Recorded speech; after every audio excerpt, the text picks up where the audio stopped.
आज दिन 3टा बेले आसब +2 पिलामानकर रिजल्ट विधिबद्ध भाव में घोषणा कर उच्च माध्यमिक शिक्षा परिषद ओडिशा।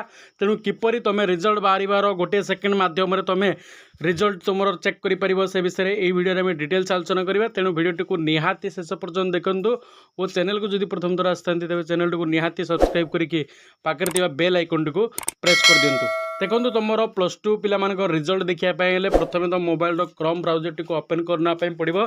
ओपन कलापर से टाइप करार अच्छे आपण मानक ओडिशा रिजल्ट .nic.in क्लिक कलापर देखो नूतन पेज खुलीज। खुलगला देखिए आप गोटे ऑप्शन थी Odisha board and university result 2024 तापर क्लिक करनी। क्लिक कलापर देखो नूतन इंटरफेस टी खुलीज आपण निकट में।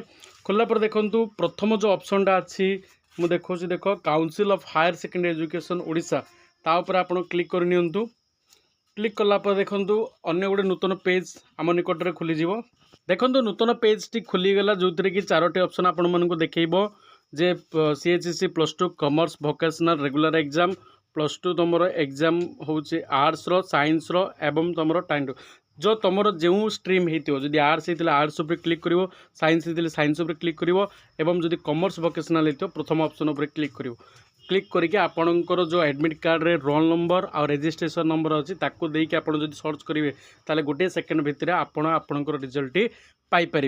जेहेतु एबे रिजल्ट आसनी से मुझे क्लिक कले किसी आसोनी तेणु जिते रिजल्ट आसो से वीडियो करी तुमको जनईदेवी। किंतु यहीपरि मध्यम तुम रिजल्ट बाहर संगे संगे तुम रिजल्ट को तुम निज मोबाइल रे देखिपर।